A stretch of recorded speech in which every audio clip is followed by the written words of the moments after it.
이번 시간은 여러분요, 목적의 사회적 타당성인데요. 여러분, 어제, 주택관리사 시험에 대해서 발표가 나왔죠? 최종적으로요. 한번 보도록 하겠습니다. 원래는 이제, 종전에 때는 민법 총칙 있죠? 민법 총칙에서 32문제가 나왔고요. 그 다음에 물권법하고요. 그 다음에 채권법에서요. 각각 이렇게 4문제, 이렇게 해서 모두 40문제가 이렇게 나왔었거든요. 이번에요, 바뀌었죠? 어떻게 나왔냐면, 민법 총칙에서요, 여기서 26문제로 이렇게 바뀌었어요. 그래서 32문제에서 26문제로 이렇게요.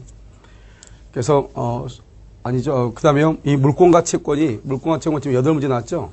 8문제인데요. 그 다음에 여기 24문제로 바뀌었죠? 24문제로 이렇게. 그래서 여기서 60%가 나오고요. 물권과 채권에서 40%가 나와요. 그러면 40% 나오니까 물권법에서 8문제가 나오겠죠? 8문제요. 채권법에서 8문제 이렇게 나오겠죠? 그래서 모두에서 16문제예요.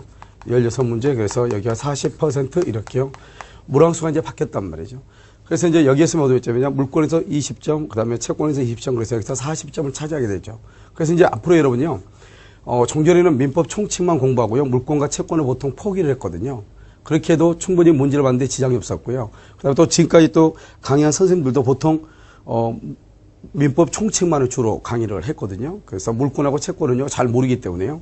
그렇게 강의를 했는데 이제는요, 전혀 이제 달라지게 됐죠. 그래서 앞으로 이제 이 주택관리사 시장에도 우리가 이제 민법을 강의하는 선생님들이 주택관리사만 전업으로 해가지고 강의하신 분보다는 이제는 공인중개사에서 강의를 했던 그런 민법 선생님들이 아마 주택관리사 시장으로 대거 진입하지 않을까 이런 생각이 들어요. 왜냐하면 우리 이제 주택관리사, 공인중개사에서는 물권법을 다 전부 다 완벽하게 강의를 하고요.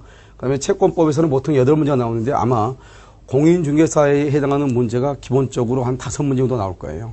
그래서 나머지 문제에서 한 3문제가요, 다른 분야에서 나오지 않을까 이런 생각이 들거든요.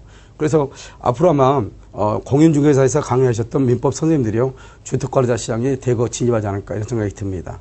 그 다음에 주택관리사만 지금까지 강의하셨던 민법 선생님들은요, 주로 이제 민법 총칙만 강의하고 물권과 채권은 뭐 적당히 강의를 했던 이런 거기 때문에 사실 단기간 안에 물권과 채권을 강의할 수 있는 것은 아니거든요. 그래서 아마 내년부터는 아마 지각 변동이 조금 있지 않을까 이런 생각이 들고 또 수험생 여러분들도 좀 많이 당황할 수 있지 않을까 이런 생각이 듭니다. 그래서 물권과 채권에 대해서 이제 공부를요, 더 많이 해야 되기 때문에 이 물권과 채권이 안 되면 뭐 이제는요, 점수를요, 맞을 수가 없게 되어 있죠. 그래서 아무리 민법 총칙을 잘한다 하더라도 50점 이상 맞기는 힘들게요. 이렇게 되어 있기 때문에 우리가 좀 더 이제 공부를 다른 회계 원리라든가 그다음에 시설 개론이라든가 이런 것들이 고득점에 나오는 점수가 아니기 때문에요. 이제는 기본적으로 여러분들이 민법 총칙에서 물권과 채권을 철저하게 공부를 해야 된다. 그 다음에 여기에서 20점이고요. 여기서 20점이기 때문에 이거 점수가 적은 점수가 아니죠. 그래서 이것을 이제 우리가 이제 그러면 시험 공부도 이제 강의하는 것도 약간은요, 이제 수정을 해야 돼요. 지금까지는 어떻게 했냐면 우리가 여러분한테 이해를 돋구기 위해서요, 이제 이론을 하고 이렇게 문제까지 이렇게 다 풀어줬단 말이죠. 그러면 그렇게 해서는 지금요, 우리가 이제 물권과 채권이라고 하는 너무나 큰 이제 많은 문제가 나오는 거기 때문에 40점의 문제가 물권법과 채권법에 나오기 때문에요. 어떻게 보면 물권과 채권이 민법 총칙보다 공부하는 게 훨씬 더 쉽거든요. 양은 약간 있지만은요. 그래서 사실 민법 총칙의 전체 양하고요, 물권하고 채권법에 공부하는 양하고 비슷하거든요. 그래서 앞으로 이제 강의하는 수준을 약간 강의하는 그 패턴을요, 약간 바꿔서 일단 이론을 주 목적으로 하고요. 이론요. 그 다음에 나중에 빨리 좀 해가지고 여러분 물권과 채권법을 여러분 터치해 주도록 그렇게 하겠습니다. 자, 여러분요. 목적의 사회적 타당성 그렇게 됐죠. 103조요. 선량한 풍속 기타 사회의 질서에 위반한 사항을 내용으로 하는 법률행위는 무효로 한다. 이렇게 돼 있죠. 이때의 무효라는 것은 절대적 무효 이렇게 얘기하죠. 그래서 이때의 무효는 무효행위 추인이 허용되지 않는 것이죠. 그래서 228조를 보면요. 목적의 사회적 타당성 이렇게 되어 있죠. 그럼 여기서 보면 우리가 이제 법률행위 목적이라는 것은 목적은 먼저 확정돼야 되겠죠. 확정되고 그 다음에 가능성이 있고 그 다음에 적법성이 있고 사회적으로 뭐가 되냐? 타당성이 있어야 되죠. 그래서 사회적 타당성 이렇게 있어야 되죠. 그래서 확정성, 가능성, 적법성, 사회적 타당성 중에서 우리가 이제 103조 사회적 타당성을 보는데 이 103조로 보면은 뭐라고 되어 있냐? 선량한 풍속 이렇게 되어 있죠. 선량한 풍속, 그 다음에 기타, 사회 질서 이렇게요. 사회 질서에 위반하는 법률행위는 뭐로 한다? 무효로 한다. 이렇게 되어 있죠. 이때의 무효라고 하는 것은 어떤 무효를 얘기하냐? 이것은 절대적 무효를 얘기하는 것이죠. 그래서 절대적 무효라는 것은 선의의 제3자에게도 대항할 수 있다. 이런 말이고요. 이런 103조에 관한 무효는 뭐냐면 이것은 무효행위 추인이 안 되는 것이죠. 그래서 우리가 103조하고 104조는 무효행위 추인이 되지 않는 것이고 절대적 무효로서 선의의 제3자에게도 대항할 수 있는 것이고 그 다음에 선량한 풍속이라고 되어 있죠. 선량한 풍속 기타 사회 질서를요. 국어 문법적으로 해석을 하면 어떻게 되는 것이냐. 기타라는 말 있죠. 기타라는 말 앞에 선량한 풍속이 있고 기타라는 말 다음에 사회 질서라고 하는 말이 있잖아요. 이것을 한꺼번에 얘기하면 어떻게 되냐. 이것을 이렇게 되죠. 사자, 기타, 육식동물 이렇게 되죠. 육식동물. 그러면 육식동물에는 사자만 있는 것이 아니죠.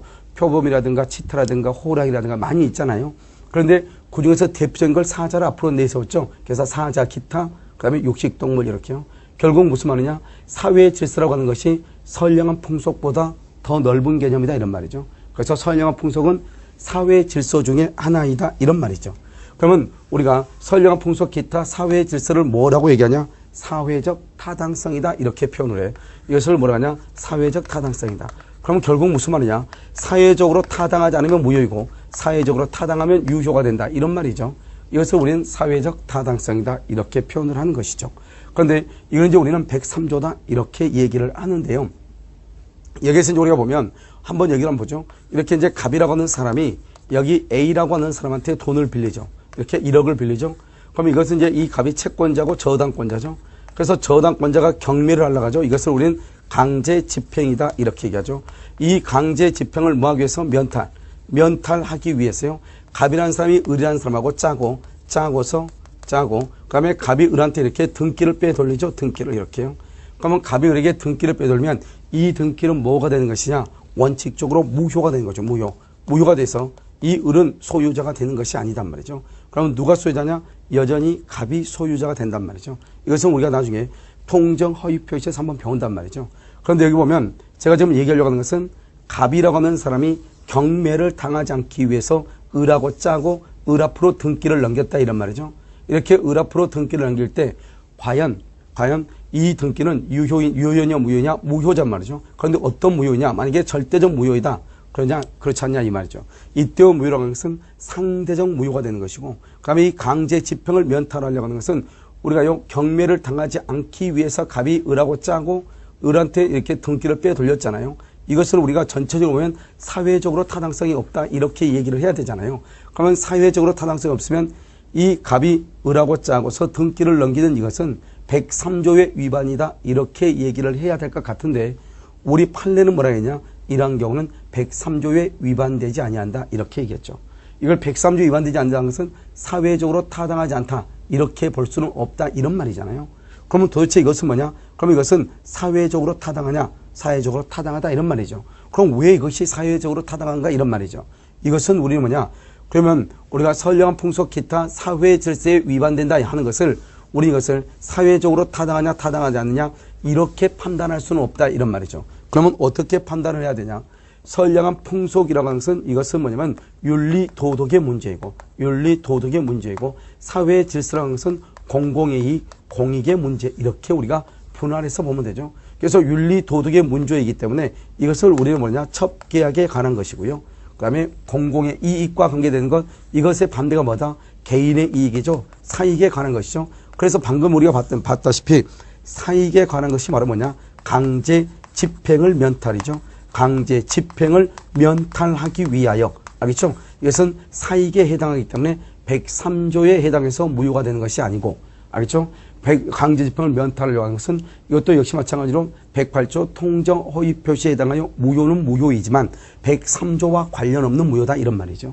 그 다음에요 상속세를 회피하기 위하여 그 다음에요 양도소득세를 회피하기 위하여 여기다 뭐라냐 명의신탁약정을 한다 이 말이죠. 명의신탁 우리가 명의세라고 하는 건 상속세라든가 양도소득세를 내지 않기 위해서 명의신탁을 하는 건 이것은 공익이 아니고 사익이 되는 것이고 그 다음에 또 뭐가 있냐면요 우리가 또 양도소득세를 안 내기 위해서 다운계약서를 쓰거나 다운계약서요 다른 개인의 이익과 관계되는 것이죠.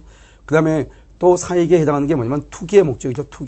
투기의 목적으로 우리는 세입자 입주권이죠. 이렇게 세입자 입주권을요 15매나 사는 거 15매. 그래서 투기의 목적으로 세입자 입주권을 15매나 매입하는 것 이런 것들은 다 뭐가 되냐 개인의 이익 사익에 해당하기 때문에 이런 것들은 103조와 관련이 없다 이런 말이죠. 그럼 우리가 103조를 공부하는 이유가 뭐냐 이 말이죠. 그럼 왜 우리가